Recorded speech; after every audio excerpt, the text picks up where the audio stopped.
Well, first off, welcome, and I want to extend a thank you and for the invitation to Fundify. Amy and Craig, thank you for having me. Hopefully y'all have heard of Hubspot, but today we're going to be talking about how to turn your website into a lead generation engine. And before we get kicked off, I just want to talk a quick sec about HubSpot for startups and about the partnership we have with Fundify. So through the partnership we have with Fundify, y'all have access to a free CRM, free sales tools, marketing tools, service tools, and CMS hubs, which is an awesome base for you to grow. We also provide education resources like this. We have lots of video tutorials on demand, templates, blog articles, workshops, master classes that are designed specifically for you as a startup. And then the last piece of the program is we also have startup-friendly pricing as well that you can access through Fundify and through our partnership. So there's a little bit more details as far as the actual discounting that you would get and as far as the programs. And if you are interested, feel free to click this link here and we will share the slides out afterwards as well. So you'll be able to use this deck as a resource going forward as well. Awesome. So as Craig was mentioning, my name is Dan. I lead HubSpot for Startups partnerships in the Southeast. And as you mentioned, I work with VCs, accelerators, and other entrepreneurial groups to help startups succeed. So I've previously led community partnerships at one of the larger accelerators in Texas called Capital Factory.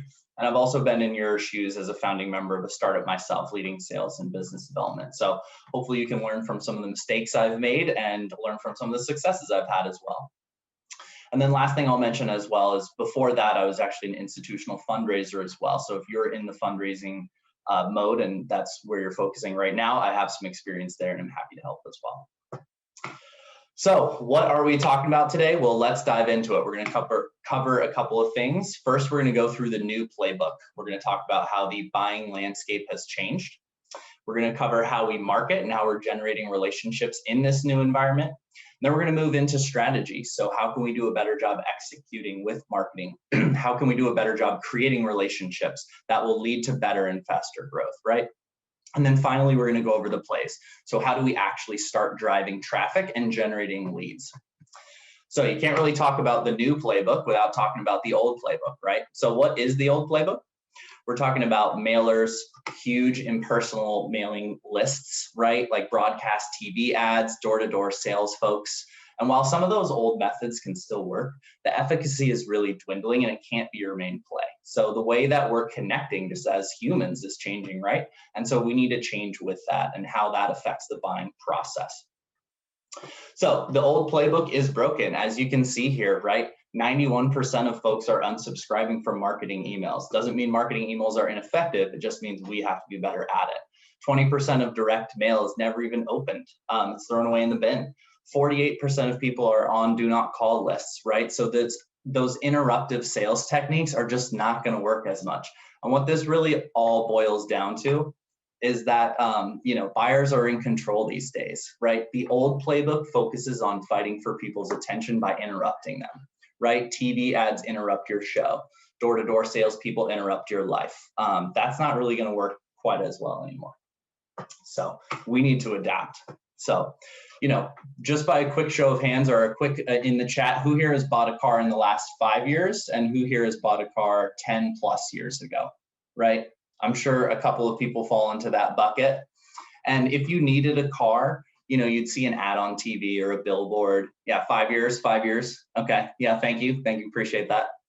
Right, it's definitely changed. I bought my car 10 years ago at this point. And the reason that experience has changed is because the seller had all the information about the car, right? They had inventory, fair price, they had feedback on brands and models, right? Buyers didn't really know that much historically because there was that information asymmetry, but that information asymmetry has disappeared.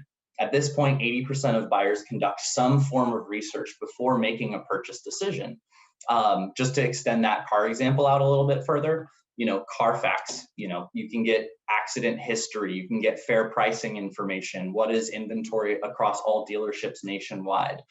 Carvana even takes it a step further where you can purchase touchlessly, right? Cars will just arrive on your doorstep for you to drive. Another example is blocking, external blocking techniques like ad blocker. So for example, I'm sure most people here have an ad blocker installed on their computer right now. And so that's an example of where, those interruptive techniques are just not going to work as well. And you can even set up cookie blockers these days. So email marketing is getting a little bit harder. So we have to get more savvy. And then lastly, the heightened expectations as far as the buying experience, that has changed as well with things like easy returns, excellent customer service, fast shipping. That's kind of the norm now, right? Like buyers are accustomed to this. And as sellers, we must adapt. Like Amazon obviously has changed just the landscape of purchasing in general. And so, people are accustomed to that. And so we have to adapt. So how are we going to adapt? Well, by doing things differently. So really the way that we want to engage the modern buyer, and by the way, when I'm saying modern buyer, I'm talking about, roughly the last 10 years, is through something we're at HubSpot we call inbound marketing. And so really what inbound marketing is it's the switch from knocking on people's doors to having them knock on your door. And so you're like, well, of course, that would be the ideal. How do we actually do that? Well, the way that we do that is by creating helpful, relevant, and timely content. And we're delivering those experiences that are tailored to them. So every single buyer is going to have a unique buying experience with our company, right? So when we're creating this content, it's attracting people to our website, which is non-interruptive. If we have helpful information, people want that information and they will come to us. So we're doing a value exchange there. We're going to talk a little bit more detail about that later. But this is a much better way to engage with your target audience because it's helpful and human, right? No one wants to be sold to, but you do want to be help solving your problem. And really, what is marketing? Marketing is about forming connections with your prospect, right? It's about helping them solve their problems. Your business has a solution that can help solve clients' problems. So we're going to dive into a little bit more into the strategies and the tactics of how we get going. But before I do that, any questions so far? Let me take a quick look at the chat. Oh, Lucas, you haven't bought a car in 10 years either? Right there with you, buddy. Any questions so far? Good to go? Awesome. All right. If you have any questions, just pop them in the chat. Well, Dan, one thing I liked was Chris's comment about oil changes and being personalized information about when it's needed and other services that are ancillary that make sense around maintenance. So I thought that was very interesting in solving problems. And I welcome that kind of value add as well. Yeah, no, thank you for sharing that. And Chris, apologies, I missed your comment there. Absolutely. And that's an example of, that is a tailored experience directly for Chris because it's not just blasting it out. If he just got his oil change 3 days ago and he receives an email about an oil change, that's the wrong message at the wrong time, right? And marketing is about delivering the right message to the right person at the right time. So thank you for that, Chris and Craig. Appreciate that. So before we could even get started, we have to go to the fundamentals, right? Like, who is it that we're reaching out to? So quick in the chat, does everyone know what a buyer's persona is? Anyone unfamiliar? Totally okay to be unfamiliar with buyer's persona. I guess you're seeing it on the slide right there, what a buyer's persona is. So if you're unaware of what a buyer's persona is, that's totally okay. We're here to learn it together. What a buyer's persona is it's a semi-fictional, generalized, human representation of your ideal customer. And really what it's doing is it's outlining who they are, what they do, and other demographic and psychographic information that's going to help inform us of how and where to interact with our customers. So generally, we're breaking this down into two categories, demographic and psychographic information. And so demographic information is things like age, location, employment status, family, right? And psychographic information is going to be things like motivations, goals, challenges, and pain points, like what drives them, right? So let me see, I see a comment there from Craig. Percentage referred to average reasonable investor. Okay, thank you for that context, Craig, I appreciate that. So, just turning back, like, why would we even build out this persona? Because really what a buyer's persona does is it helps set up that framework around our target audience, right? And that's really important because that's going to be used as a North Star when we're going out and marketing and selling, because it's going to help us meet our customers where they are, right? So for instance, if you're mainly B2B, LinkedIn may be a relevant channel and Instagram might be a little bit less relevant. So if your prospects and your customers are absorbing information on LinkedIn, that's where I'm going to need to meet them, right? What is the message that's going to resonate with them? So you can have more than one buyer's persona. and your buyer's personas can and will evolve over time. And just real quick, if you don't have a buyer's persona, or if you want to build one out for your business, you can use this really helpful tool called Make My Persona tool, and it will take you step by step on how to build that buyer's persona. So I would definitely recommend that as a first step, and that will help inform your marketing and your sales strategies and outreach. So this was a HubSpot for Startups buyer's persona. So this is Growth Gary. So I'd like to introduce you.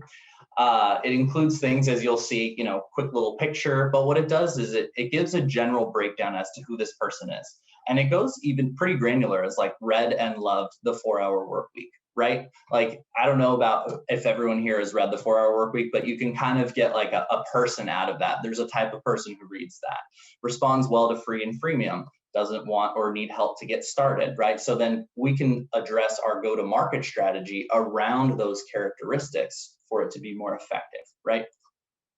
Because at the end of the day, what we need to do is we need to figure out who's going to get the most value from our product, and that's who we're targeting, right? So any questions real quick on buyer's persona?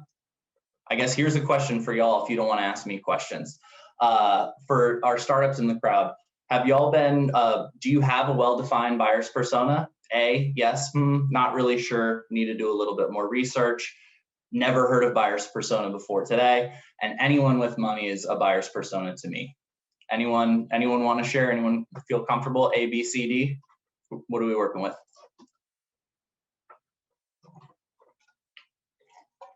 Oh, Nick, I see a hand up there. Do you have a question? Oh, put his hand down. Okay.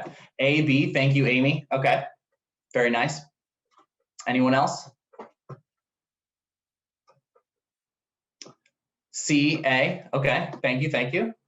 Nice. Yeah. Well, Daniel, I'm happy that you are here at this presentation. We're going to learn a lot together.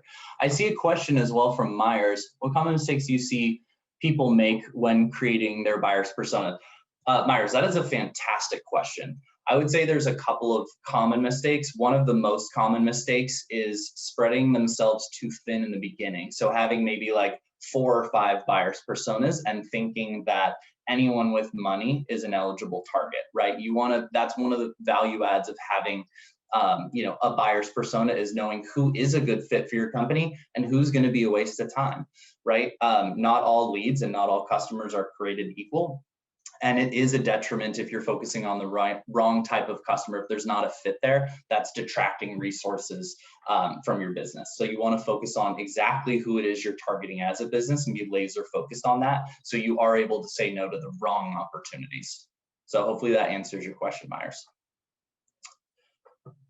And Chris, hopefully that answers your question as well. I didn't see that until right now, so hopefully that answers that too. Yes, excellent, awesome. So now that we've talked a little bit about the buyer persona, let's talk about buyer's journey. And really, the buyer's journey is the journey that your buyer is going through at every touch point with your company, right? So really, there's 3 phases here. We've got the awareness phase, the consideration stage or phase, and then the decision phase as well. And we want to make sure that we are matching the assets and resources that we're creating, and those interactions, those touch points that we're having with our prospects or with our clients, are matching what stage that they're at, right? So just to dive a little bit more into this, awareness stage is when a prospect is starting to feel some pain point, right? They know something isn't right. They need to do something different than what they're currently doing. There could be a trigger moment that's happened in their business that makes them launch into this, right? That to explore different solutions to their problem. At this point, they're still pretty early on in their journey. Your prospect, now moving on to consideration stage, your prospect is starting to do a little bit more research. They're starting to consider and compare alternatives, understanding what options they have. At this point, they're still analyzing the problem though. They haven't actually decided on a solution. Then when they do decide on a solution, they move to decision stage. This is when they're saying, okay, this is how we're going to solve our problem. Now we're whittling down what is the proper vendor or solution for that problem. And I think the easiest way to elaborate on this is just to use a quick example. So let's say I'm moving from New York City to Austin, right? And so maybe in New York City, I didn't need a car, but in Austin, as we all know, you do need a car, at least for the most part. So, you know, transportation, I'm becoming aware that transportation is an issue for me, right? So how can I solve this? I'm now considering different alternatives. I can walk, I can drive, I can take the bus. There's different options there. That's me considering. And then when I reach decision stage, let's say I've decided to drive, decision stage is where I'm deciding, do I want a Honda or do I want a Toyota, or do I want a car versus a truck, right? So that, hopefully that's a helpful example. And so, you know, how can we build out content, and tying this back to your businesses, how can we build content around each of those, you know, awareness stage, consideration stage, and decision stage? Well, it's by building assets that tie specifically to the pain points of that stage, right? So not every person who visits our website is going to be ready to make a purchase. And that's a big competitive advantage and differentiating factor that y'all can do as a startup. So, you know, if you're just becoming aware of your problem, you might want to research a bit, and you want to download a white paper to learn a little bit more about it, or an ebook, a checklist of sorts. I actually just moved, and I used a moving checklist, right, to help me with my packing and with, you know, just determining how I want to move. So that's an example of an awareness stage asset. Webinars, case studies, free samples, all those would be consideration stage assets. And then trials, demos, quotes, coupons, consultations are all decision stage, right? And so like I was saying, again, only about 5% of the folks that are visiting your website are actually in the decision stage, right? So they're not actually ready to buy, which means most, and this is a big mistake, Myers, going back to your question, this is a big mistake that we see with a lot of startups, is they're building assets for decision stage only, but not considering the awareness stage or the consideration stage, right? So if 95% of the people who are visiting your website are not ready to buy, what value are you still giving them? I think that's a good question to ask yourself and reflect on. And that's a big differentiator, because you can start forming relationships with those prospects, 95% of the market that your competitors may be missing out on, right? So with that said, let's dive into the actual strategy of it. And please, like I said, let me know if you have any questions. It looks like a question from Craig here. How can one test assets using HubSpot for traction with each persona stage? That's a great question. So we do have, our tools can track which assets are performing. It depends on which channel you're using. So let's say you're promoting one of your blogs through ads. You can determine, you can see, you know, how much traction you're receiving with that, you know, how many downloads you're receiving. You're capturing that information as well. You can do split testing or A/B testing. So if you're using, you know, if you're running an email sequence, using one asset versus the other, which one is getting more traction? Is this asset resonating with a particular buyer persona or not, right? So if you do have more than one buyer persona, or you have more than one client type, you may need to be using different assets for that, because once again, is it going to be the right message to the right person at the right time? So Craig, thank you for that question. I think that was great. So any more questions before we dive into the strategy itself? Chris, is it possible to have thank you for that question. It's possible to have my website and automations achieve awareness, consideration, and help the visitor make a decision before they contact me? That's a great question. It really depends on, once again, what it is you're looking for. So like a chat bot is going to help with more that awareness or consideration stage. And we're actually going to dive into that in a second. Decision stage, I would say you probably want to connect with them right away. It also depends on what industry and what type of company you're running too. If it's more B2C, then you may want to have, you know, the ability to purchase just by visiting the website. With HubSpot, as you know, Chris, you can build things like knowledge centers, which is basically like an FAQ page, and other sorts of scalable ways to reduce the need for a one-on-one in order to give information to your prospects and be adding value to them in their buyer's journey. Does that make sense? I see another question here. Thank you, Amy. Let's see. Does HubSpot include audience insight reports for your customers? I've seen them mentioned on your site. What do you mean by audience insights? If you can elaborate. What I can tell you is that HubSpot, depending on which plan you're on, can give you insights into, you know, did your prospect visit, you know, did they open one of your emails? How long did they, you know, did they look at that content for? Did they download a white paper? which landing pages did they visit? So you can get a sense of like how engaged your prospects are. And that will come into sort of how you qualify your leads, right? If you're working, not all leads are created equal. And so if you have a lead that's been downloading your content, showed up to webinars, is really engaging, asking a lot of questions, that's going to be a much better lead than somebody who, just offhand reached out for a little bit more information and never interacted or opened any of your emails again, right? Absolutely. So hey, can I chime in on the audience insight question? So there's a third-party company that produces audience insight reports that could really help you build out your buyer persona. And I thought I saw those mentioned on HubSpot's website. So I didn't know if that was part of the package that you include with your customers, or if that's just a term you all use in defining customers on your site. Yeah, that's a great question. So I'm not sure, I'd have to get back to you. I'm not sure if there's like some by persona, there's a breakdown for everyone who falls into that. What you can do is you can segment your email list. So anyone who's following on that, on that said email list is falling into that category. And that's a good way to do email segmentation for outreach. But I would be happy to look into that as well. And it looks like Craig just shared a little bit more on that audience link as well. So awesome. Well, thank you for those questions. Any more questions? Good. Awesome. All right. So now let's dive into the meat of the presentation on the marketing strategies. So at HubSpot, we've identified 3 main strategies associated with scaling growth. And I'm saying growth here because it's a more inclusive term that's bringing together marketing, sales, and service together. And that's when real scaling happens, is when you're integrating those 3 components and each team is working in sync and is working smoothly. So breaking that down to strategy, first, we're starting with attracting strategies. So how do you attract or get people to want to engage with you or want to learn more about you and your business, right? 2 is going to be engaging. So how do we get them to engage with us when they're ready to engage?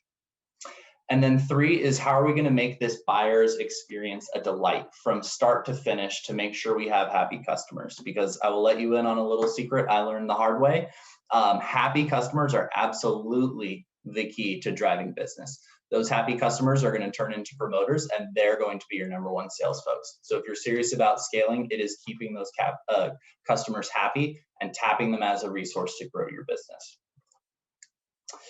So, and that sort of ties into the flywheel, which is something big at HubSpot. And so really when it comes to drawing in, it's attracting, engaging, and delighting. And you'll notice with a traditional sales funnel, at the end of the funnel, your client is just left at the bottom. There's nothing else happening there. But with HubSpot, with the flywheel, you're gaining more momentum because once again, those happy customers are turning into your promoters and your advocates.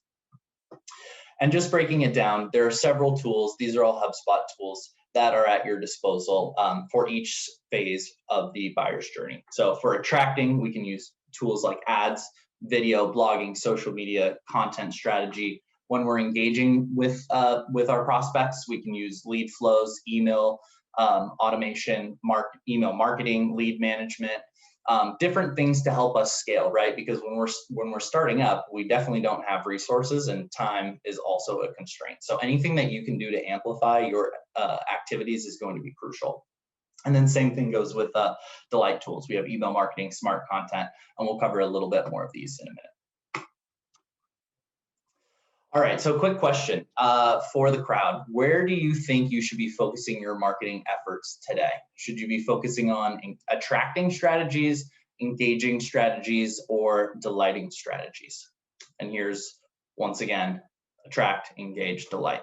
Where do you think most startups should be focusing? Any thoughts? Attract and engage? All the above? Okay.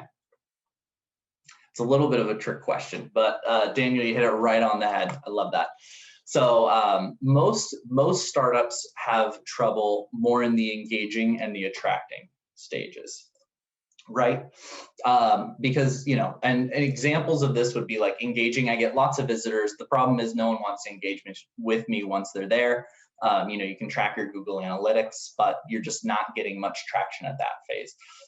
Delighting would be more like people are coming and engaging, but they're just not coming back, or there's no close, right? So most startups are struggling with the A and B. And so we're going to predominantly focus on that. But if you have any questions on delighting strategies, we can go over that as well.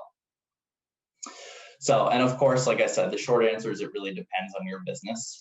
But overarchingly, we work with about 25,000 startups, 100,000 customers. And generally, we're seeing most startups struggling with the attracting and engaging. So let's go over the plays for attracting and engaging. So first off, on the attracting, we have SEO, blogging, and then social media, right? And so we'll break down each of those strategies in more depth right now. So SEO, search engine optimization, really, what is that? It's Google. It's ranking high in searches. So Google is the most common way by far for people to research problems, right? I don't need to tell you about Google. Everyone here has used Google before, I'm sure. Now, what our challenge is and what we want to do is we want to leverage the power of Google to our advantage. So the question is, how do we, knowing our buyer's persona and knowing our buyer's journey, and also knowing that most people are engaging online every day, how is it that we're going to draw them in? And one of the big ways to do this is by winning the game of SEO. And so we're going to cover a lot of this at a high level. And if you want to talk in any more detail, feel free to reach out to me or to join our office hours, and we can always come back and do another session as well. So diving into SEO, it's search engine optimization, and there's two main aspects to SEO. There's on-page SEO, and then there's off-page SEO. So most people are pretty familiar with on-page SEO, and they get pretty decent at it as well. There's a lot of software out there, HubSpot included, to help you optimize your page for SEO. And it's really the foundational elements of having the content you create, those marketing assets that we were talking about, like blog posts and whatnot, having those have a good chance of showing up in searches, being highly rated, right? Off-page SEO, which people are a little bit less familiar with, is about being recognized as an authority. So what Google is constantly trying to do is figure out who is an authority on a subject, right? So I'm a tennis coach, for example. I could write a blog post on tennis, but I'm not an authority on tennis, or at least Google doesn't consider me an authority on tennis. So I'm probably not going to show up on the first 5 pages, right? But if Rafael Nadal or if Wimbledon writes a blog article on tennis, then they're probably going to show up at the top, right? Because even though both are relevant content, I don't have the authority. And so authority is really the key to building, to winning that SEO game. And we're going to talk about that right now.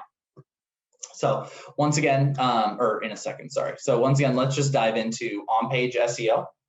What I want you to think about is really like optimizing for when someone searches that topic, having the best chance of showing up.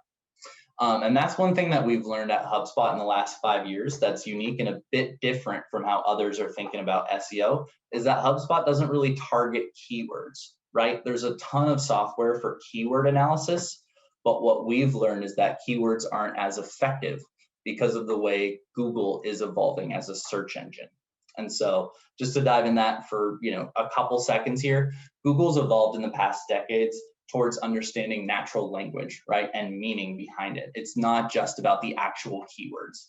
To give an example of this, because if anyone's confused right now, if me sitting here where I am in the US typing in Italian, depending on the time of day and my search history, my location, physical location, and a lot of other contextual information that Google has about us, it's going to show relevant results. So when I type in Italian, it's probably going to be about Italian food, right, or something like that, or maybe Italian language.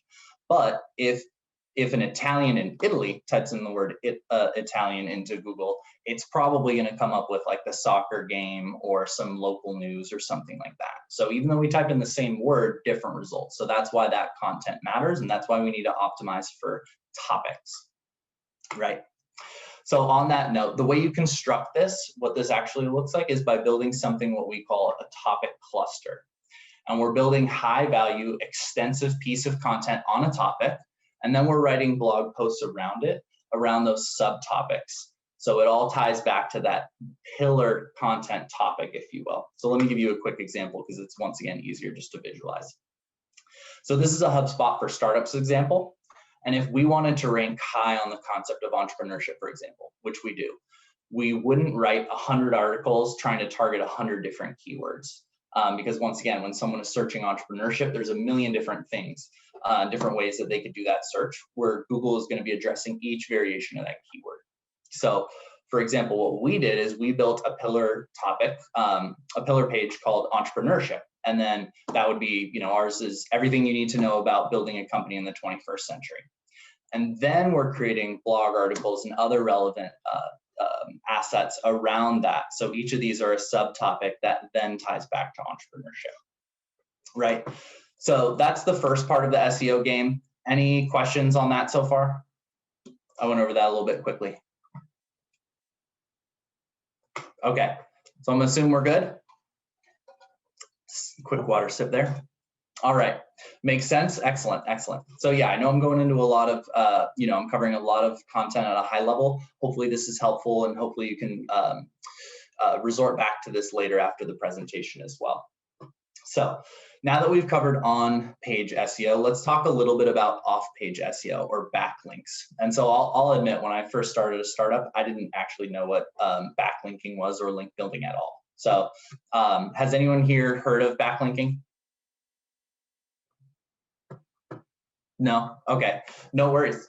Yes, kind of, sort of. Okay, excellent. So just to give a quick overview, backlinking is when you're reading an article and there's a hyperlink to somewhere else, and that somewhere else is a different website, right? So it's about getting other sources to include hyperlinks on their pages that are going to route traffic back to your page, and that's going to help you rank higher in search results. And so what this is actually doing is this is lending a bit more credibility in the eyes of Google to your website. And so you actually do need to have a strategy around how you're backlinking, right? And, if I were hearing this information for the first time, I would probably be saying like, well, how the hell am I going to get people to link, put links on their own pages that are going to take traffic away from their page and route it to my website? So free pizza, there you go, Craig. There's the secret right there. It can be tough, but there are a lot of different strategies. So just a quick Google, if you do a quick Google search on link building strategies, HubSpot, there will be a lot of content that will help you in that process.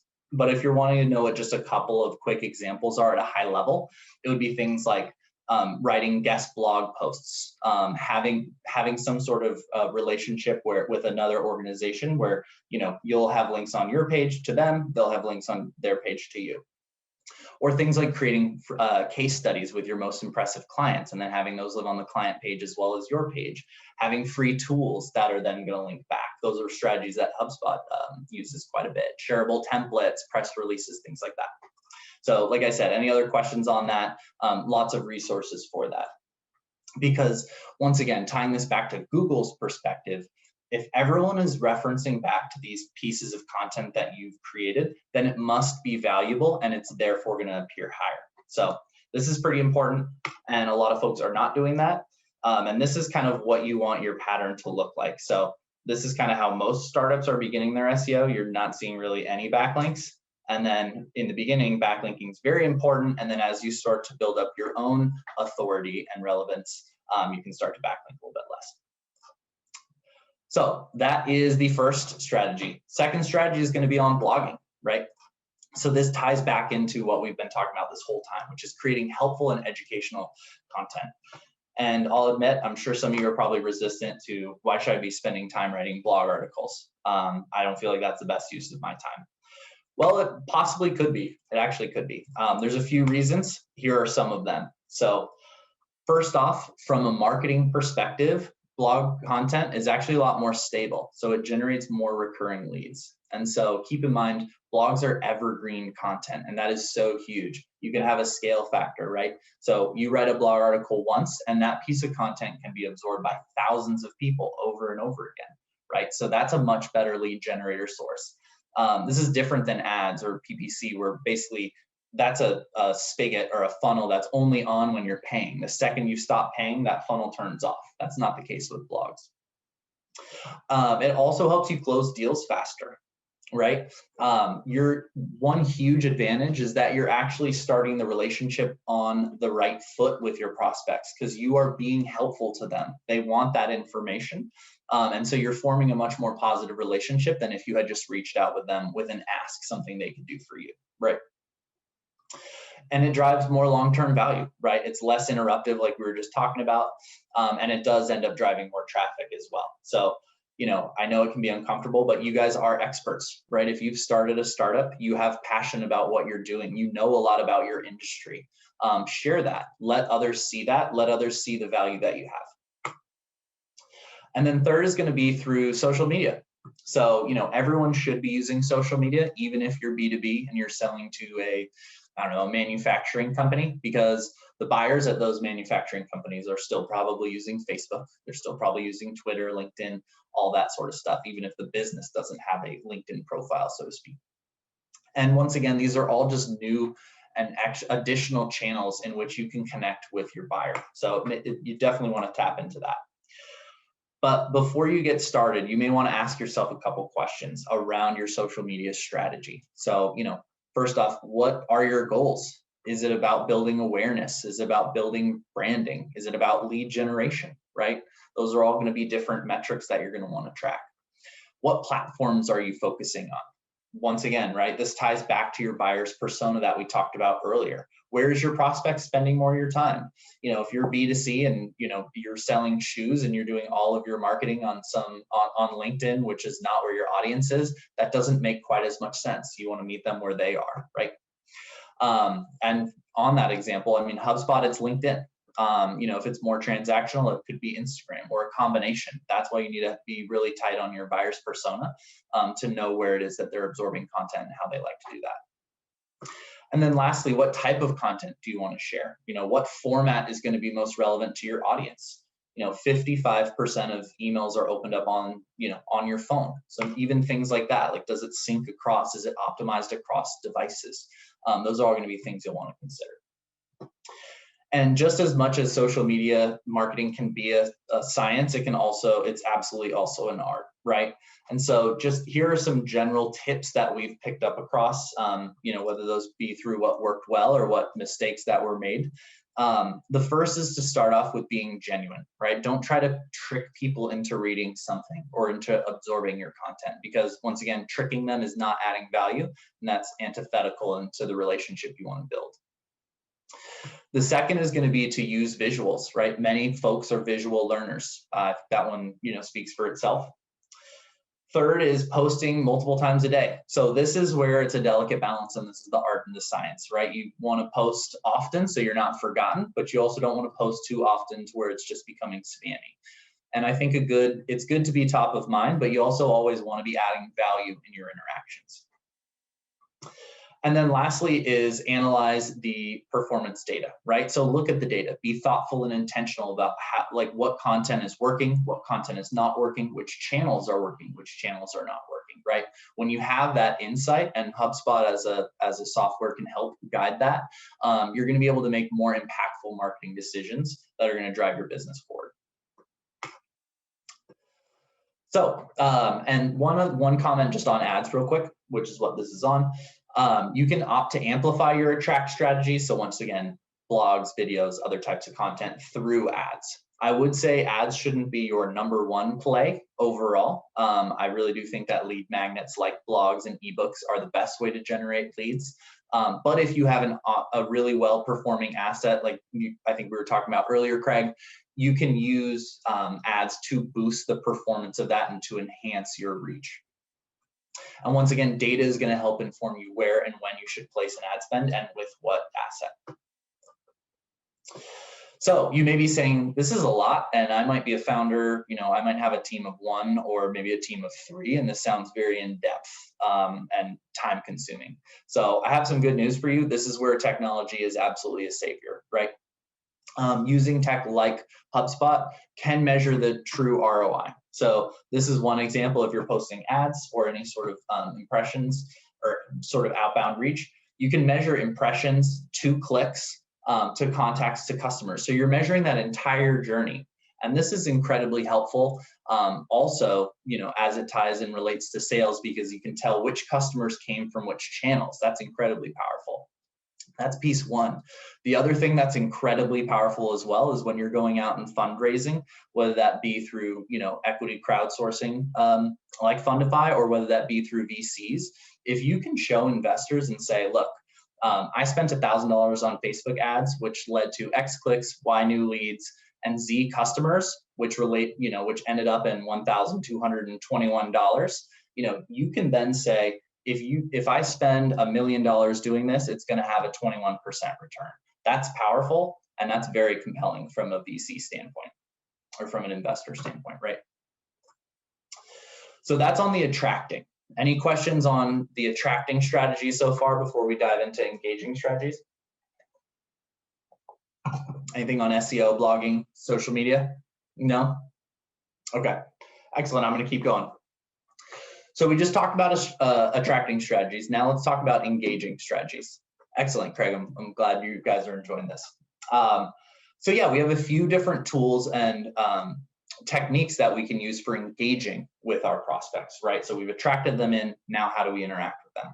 Well, we can use chatbots, we can use lead magnets, and then we can use email and automation to really scale here.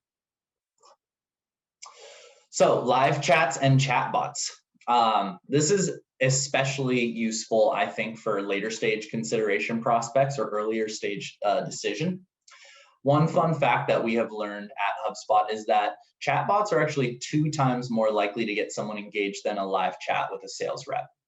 And at first we weren't really sure why this would be, but it kind of makes sense when we thought about it for a little longer, is that in general, people associate live chats with sales and chatbots as more as guiding you to the right place. So if you have a question or you're looking for some sort of an asset, a chatbot's going to get you there versus try to sell you or convince you to do something.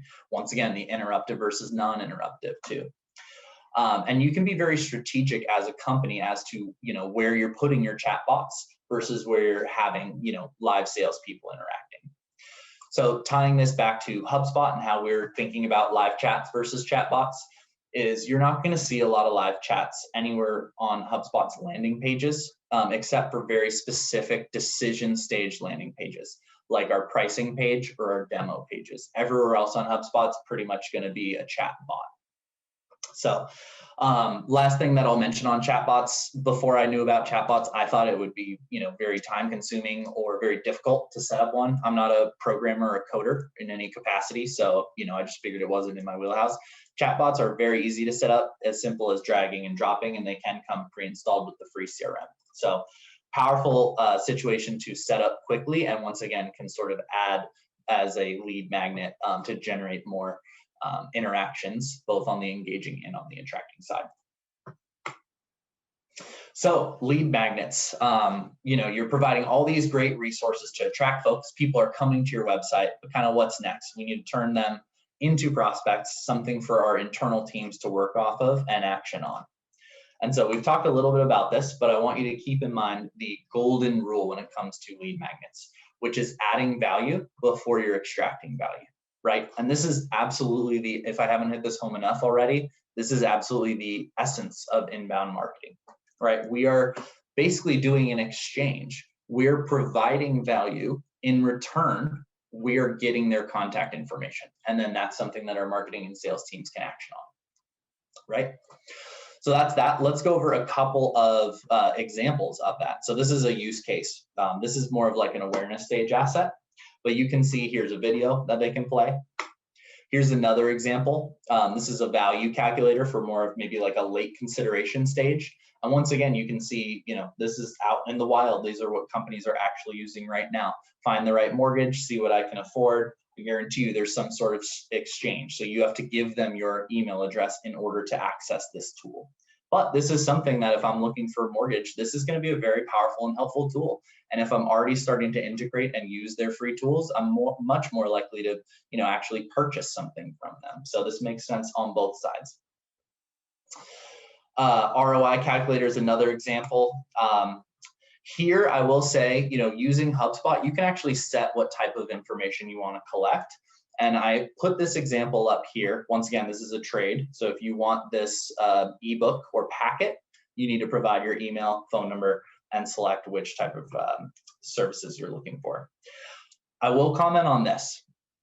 Phone number, people are less likely to give phone numbers out. And why do you think that is? Because phone calls are a more interruptive sales technique, right? Than than them getting the information that they want on their time, right? So I would, depending on what business you're in, you may or may not want to collect phone numbers. Always want to collect emails. Emails are much easier to get. So just one word of caution on that front. We've already covered some of what those lead magnets are. And one other thing that you can do is, if you've written any sort of content or done any sort of webinar, had any sort of engagement where you're showing your thought leadership, those are marketing assets. You don't have to necessarily create everything from scratch, right? So if you have written a blog before, you can turn that into a lead magnet that will generate leads for you ongoing. So here's a link on that, a little bit more information if you want to turn in some of the content you already have into lead magnets. There's more there. So any questions so far before we dive into email marketing and automation? All right, let's keep going. So email marketing and automation. Email marketing, absolutely not dead, right? When it comes to customer acquisition, email is still the most effective route. It's 10 times more effective than Facebook and Twitter combined that we have seen. So that is incredibly powerful, right? I think it's 4 billion people are using email every day. So still absolutely an excellent way to reach out and connect with your customers, your prospects, and to attract strangers, right? So just in general, let me give you some quick email marketing tips. So, right, what you're trying to do, once again, is to send the right message to the right person at the right time. And so you want to optimize your process and personalize your outreach using automation. If you're doing these things, you're probably in good shape. So you might be asking, how do I know if I'm sending the right message to the right person at the right time? Well, the right message and the right person both relate back to your buyer persona and your journey, right? So think back to yourself. Is this the right piece of information? And is this the right delivery method given where they are in their buyer's journey? And is this email going to the right individual? So just a quick example of what content is not right at the right time. If I'm ready to buy and I'm looking for a contract or I need more information on terms, sending me an ebook is not the helpful piece of information. And vice versa. If I'm just starting to want to learn a little bit more about my problem, I'm just becoming aware of it, and you send me, a coupon code right off the bat with no other context, that's probably the wrong piece. It's feeling a little bit too transactional, a little too salesy, right? So making sure it's the right piece of content at the right time. The second thing is optimization. So you want to optimize your emails as well. No one wants to receive a mass blast email regardless of industry. They want that personal touch. And luckily you can do that at scale using tools like Hubspot and others. So it does come off a lot less spammy. And they don't necessarily need to know that you're reaching out to 50 other people at the same time that you're reaching out to them, right? You can personalize at scale using things like personalization tokens, like name, company, industry, or other information like page visits and trigger events to increase your odds of that connection. For example, I saw you recently downloaded XYZ or were on this page. Would you like to chat through that? Do you have any questions on that? That's something that our sales team at HubSpot is executing on a daily basis, and it's been working. We've been growing 40% year over year for the last almost 15 years. And then continuing on, personalization at scale, right? So beyond what we have already talked about, you can also do things like set up sequences or set up timed outreach around their unique experience. So in this example, real quick, this is a sequence. We're setting up email 1 to send at X time, email 2 maybe 2 days later, and then email 3 3 days after that, or something like that. And so actually right here, hi there, this is an example of not using a personalization token. You can insert the contact's first name, and you can have that for every single contact. So if you're sending out 50 emails to 50 different people, it will be hi, hi Craig, hi Amy, hi Chris, etc., only to that right person. And so once again, you can see here's a call to action. So this is a lead magnet. Once again, getting engaging, you're adding value throughout. So any questions on sequences or automation, excuse me, automation is not a word, automation at scale? None so far? Excellent, okay. How much time does it take to set up. Excellent, from Craig. Well, it depends what you're looking to do. Sequences, if you're just looking to set up exactly what I'm talking about right here, you can set up a sequence in, I don't know, 5 minutes. It really just depends if you have sequences. Yeah, depends if you have the content ready. Really what you're doing is you're writing a template, and then you're basically just enrolling these templates in a sequence. It will take you once you have the templates ready to go, less than 3 minutes to do. You just enroll whoever it is you want to receive that, and you're off to the races. And one of the beautiful things is you don't actually have to, you don't have to remember all of this stuff. So excellent. I know I'm short on time here, so I'm gonna go a little quick. This is also something called workflows, which is basically automation on steroids, right? So you can set up basically like if-then charts. So if someone opened email 1, then send them email 2. If they did open it, then don't send them email 2 and create a deal, something like that. So just going through how to get started, wrapping this up. One pain point that I have personally had with attending a lot of webinars like this is a lot of great content. I'm really excited. I don't really know what to do from here. So here are some clear actionable steps you can do to take away from this session. First off is understand and define your buyer's persona and your buyer's journey. Second is to then figure out where you need to focus as a company. Is it in the attracting stage, engaging stage, or delighting stage? And then figure out which plays are going to be most relevant to your business, and then kick off those plays, set things up for automation. So with that, let me pause. Any questions? Anytime. We have 2 minutes for Q&A. Anyone have any burning questions before I turn it over to Craig and Amy? Hey, Dan, I've got some questions for you.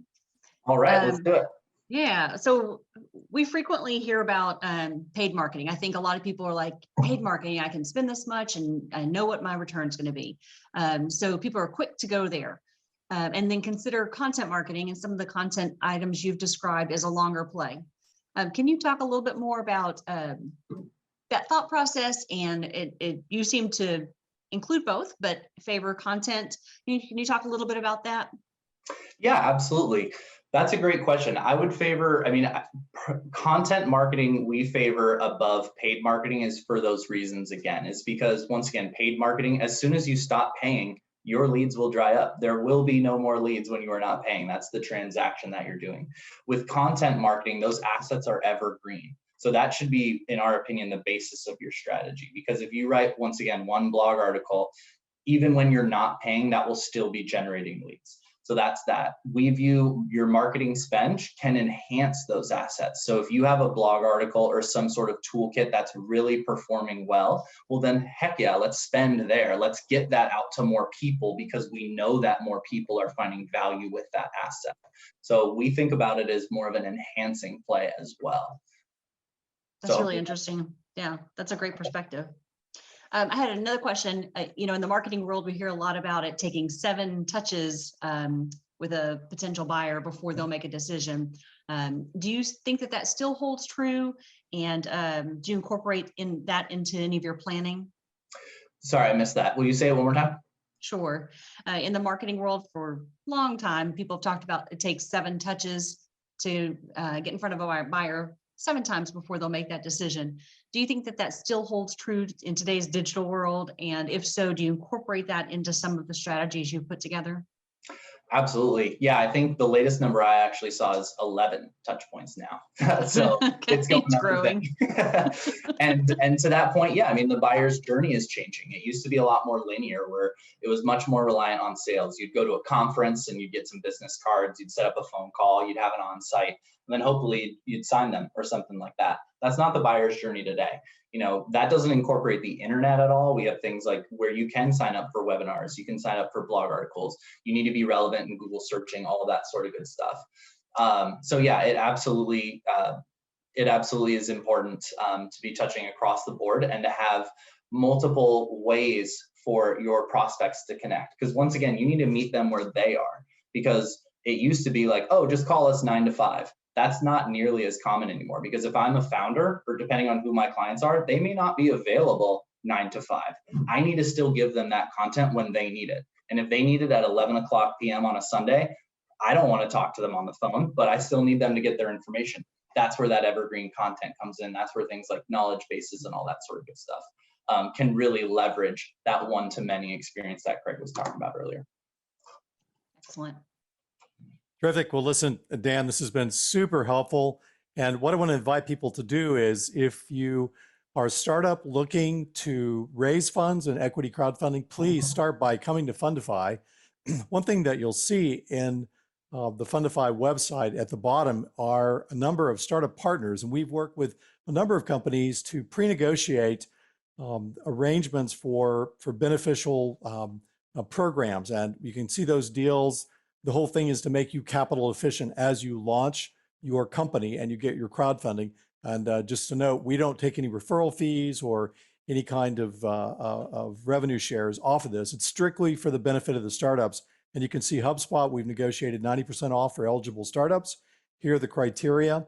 So please do take advantage of that. And you can also reference this video on the Fundify events page. We actually have on-demand videos. You can sign up for future events as well. And so please take the time to sign up and do that. We'll try to add value to you. I know Amy is very, very keen on making sure that everything that we send out is personalized as it can be and as value add to make the most of your time as well. So Dan, thanks very much. Last word to you, and appreciate that. Amy, thank you for arranging this today and for the questions. And thank you, Dan, for joining us. Such useful information. Yeah, thank you both. I'm here, I'll be your point of contact. If you have any questions, feel free to reach out. And like I said, y'all have, Fundify's done the negotiations. Y'all have access to free software and that awesome discount. So if you want to get started, just say the word and we got you covered. Terrific. Dan, thank you. From Austin, Texas, this is Fundify.